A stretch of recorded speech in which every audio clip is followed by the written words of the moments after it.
New today. A Dr. Phil daytime exclusive. The Drew Peterson interview. You have two pretty wives and a policeman. I think it makes for a juicy story. Now, the hard questions. Do you know the whereabouts of your wife, Stacy? Did you ever have a physical fight? A significant portion of this group thinks they're sitting here with a murderer. This doesn't look good. What Peterson's polygraph test revealed. Answer no. The result was... Plus, inside Stacy's bedroom. They thought it was blood. And what the Peterson children believe. My sister, Dad. Do you believe that most people don't believe you? You probably can guess what I think. I'm standing in front of one of LA's most famous courthouses. We all know in this day and time of the internet, newspapers, and tabloids, you can wind up getting tried in the court of public opinion long before you ever get to the courthouse. Is that what has happened with Drew Peterson? Has he been convicted in the court of public opinion of killing his wife, Stacy, and being involved in the death of his third wife, Kathleen Savio? He hasn't faced a jury. He hasn't even been charged. He wants to sit down and talk today because he says he wants to tell his side of the story. Well, I'm going to give him a chance to do that, and I'm going to ask the hard questions, questions I bet you want to hear the answer to. When it's all over, you can make up your mind. Is this man guilty of one, maybe even two murders? Or is he just the product of some really bad publicity and really bad timing? It's been 1 year since Drew Peterson's wife, Stacy, disappeared. Even though he has not been charged, he has been living under a cloud of suspicion since last October. Now, we covered the story on our show when it first happened, and it seems every twist and turn has played out in the media.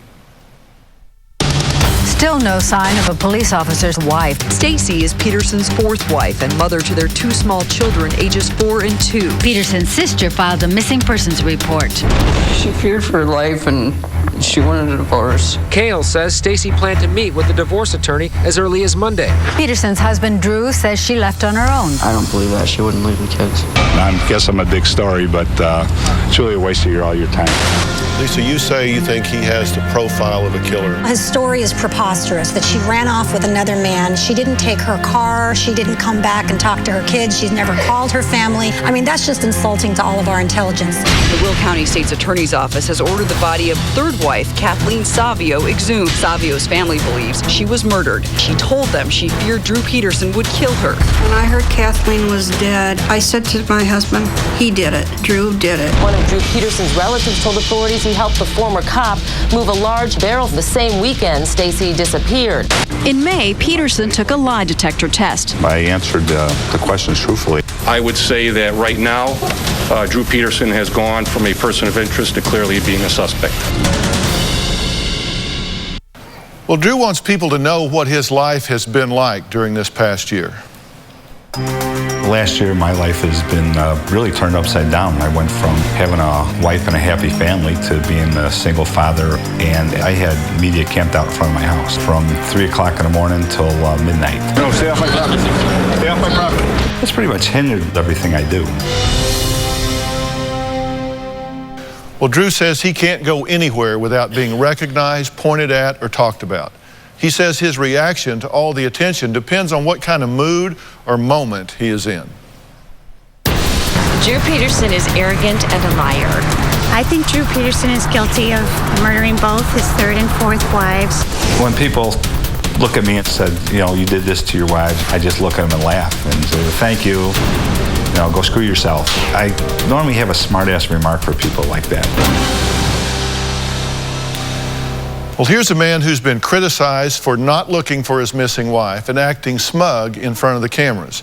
Now, Drew says people just aren't seeing the whole picture. Everybody's looking at me and they're concerned that I'm not curled up in a corner crying about all this or feeling bad about this. And really, the bottom line through this whole time, I've been angry. I'm mad she ran off. I'm mad I got all this publicity I don't want. I think that's a normal reaction. That's what my life has become, and it's kind of commonplace to have these silly things happening to me. Well, this has been probably one of the most scrutinized, dramas in our lifetime. Would you agree? I would agree, sure. Tell me why you think you've been such a focus of the media. Well, there's a lot of reasons. Could have been there was a media lull at the time, and you have two pretty wives and a policeman. I think it makes for a juicy story. Your career has been in law enforcement. Right. If you were involved objectively in this about someone else, would you be suspicious of you? Of course, yes. What would make you most suspicious of you?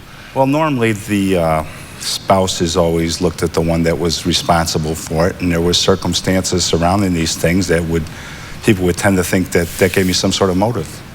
Do you think your behavior has fed the media frenzy? Policemen through the years, if you ever get to be around policemen, they deal with stressful situations with humor. I was very nervous and under a lot of scrutiny, and so it came across gallow or unconcerning. Even if I had problems in my relationship with my wife, if the mother of my children went missing, I just have to think that would become a focal point of my life to try to find her. Have you looked for her? We have private investigators that are in fact looking for her.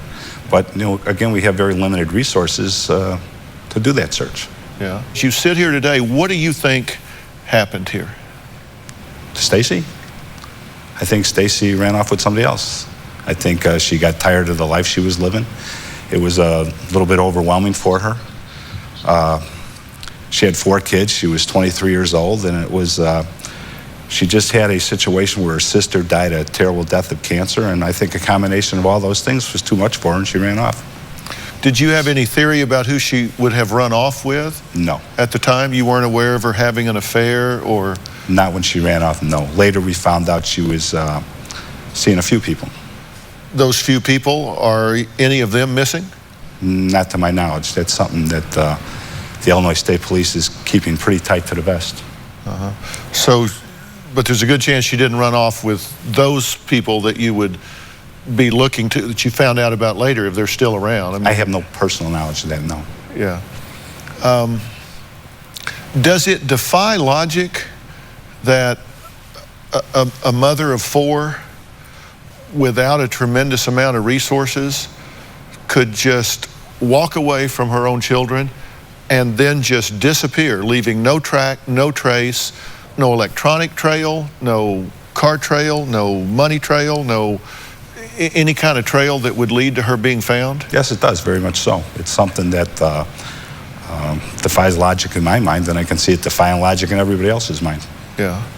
Just so we're clear with everybody here, it is your unwavering position that you had nothing to do with her disappearance. Yes. You did not do anything to her detriment, anything untoward whatsoever. That's correct. Did you ever threaten harm to her? Never. Because we have accounts that have been reported in the media of her saying that you had threatened her and that if something happened to her that looked like an accident, it wasn't. No, I never threatened her and never hurt her. We're going to take a break. When we come back, Drew gives us a tour of the house he shared with Stacy. We'll be right back.